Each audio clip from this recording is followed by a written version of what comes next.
All right, welcome back, focused learners. We're jumping right into today's explainer, the OMI Lattice Ladder of the Tower of Powers. Now, we're literally ascending today, moving away from the chaotic, messy collisions of everyday data straight up into a realm of perfect structural harmony. Stick with me because by the end of this ascent, you're going to see exactly how these mathematical and philosophical concepts fundamentally structure our most profound interactions. Let's get right to it. But before we start climbing, I've got to pose a pretty profound question to you. How on earth do we achieve agreement without sameness? Seriously, think about it for a second.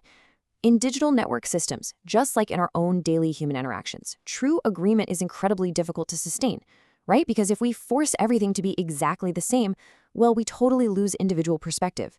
But on the flip side, if we don't find agreement, we just have pure chaos. So how do we actually bridge that gap? Okay, let's dive into this, because the philosophical anchor of the entire OME architecture boils down to this incredibly cool concept: contact without collapse.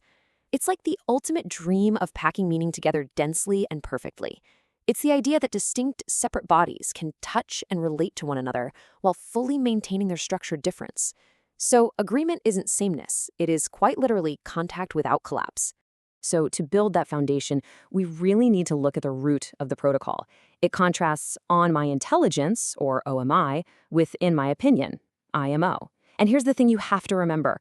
OMI doesn't exist to just force one global monolithic definition of truth onto everyone's words. Definitely not. Instead, OMI is designed specifically to protect the difference between the two. What I can attest to, on my intelligence, is directly related to how things resolve in my own local frame. What you see might be completely different, and that's not a failure of the system. That is exactly what structured difference looks like. Now, bridging those two concepts is what we call a hyphenated relation bridge. But don't just think of this as some standard digital token. It's really more like a two-way mirror, a palindromic witness that works perfectly in both directions. It's the literal structural path by which our personal inward declarations actually become inspectable shared relations. Which naturally brings us to the OMI ring.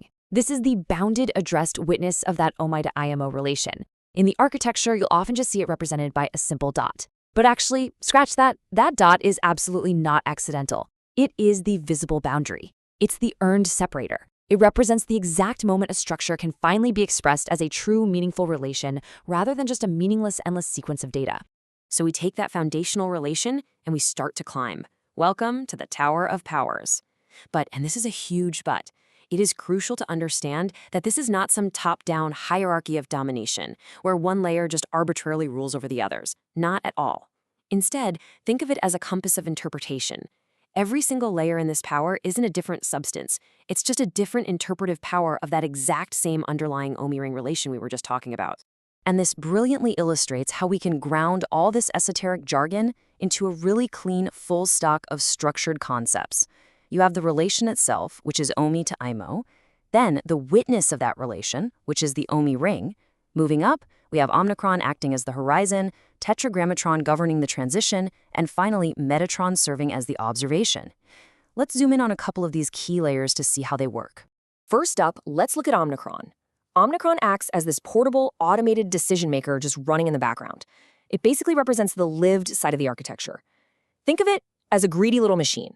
It instantly resolves whatever information is present right now, and then it lazily saves whatever is declared but maybe isn't currently available.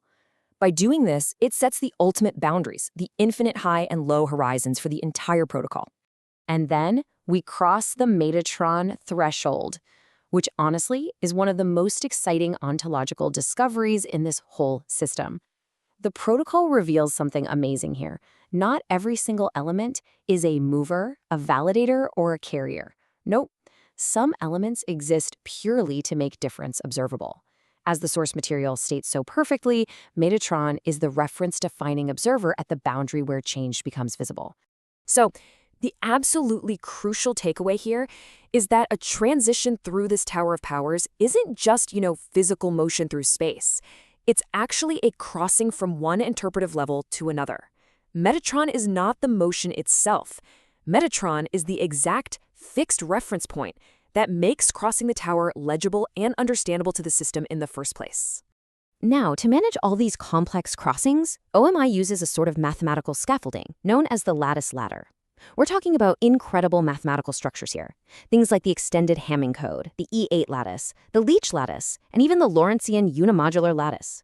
But I really want you to remember this. These are disciplined interpretive anchors. The protocol uses these standard structures purely as analogies to beautifully map out high-dimensional meaning, not as identical geometric proofs. To give you an idea, let's look at the very first step on that ladder, the extended Hamming 844 code. It's described as a finite binary doorway. Now, we don't need to get completely bogged down in the deep mathematics here. Just know that the architecture uses an 8-tuple simply as a pedagogical scaffold over this doorway. It gives us a safe, finite, binary reference surface to actually begin constructing our relations before we take the leap into much higher dimensions. Now, what's really interesting is what happens when we prepare to climb higher. We hit the power closure formula. As we scale the lattice ladder through the powers, 1, 2, 4, 8, 16, 32, and 64, we use this specific closure formula. It is just a brilliant, elegant mathematical way to test exactly where our relation models start to experience structural instability as the system scales up. And you can see exactly how that instability just expands as we climb. It's wild. At level 4, the relation gets directional. At 8, it becomes non-associative. By the time we hit 16, it's actually unsafe as a division structure. And at 32 and 64, well, that instability spirals even further out into higher relation surfaces. This maps out, with pinpoint accuracy, exactly where we have to be incredibly careful with our data relations. So, to combat all that crazy instability in higher dimensions, the OMI protocol aspires to the properties of the Leech lattice. Now, I know trying to literally picture 24 dimensions might give you a bit of a headache, but just know this. The Leech lattice features exceptional global packing with tons of local constraints. For our system, it represents the ultimate goal.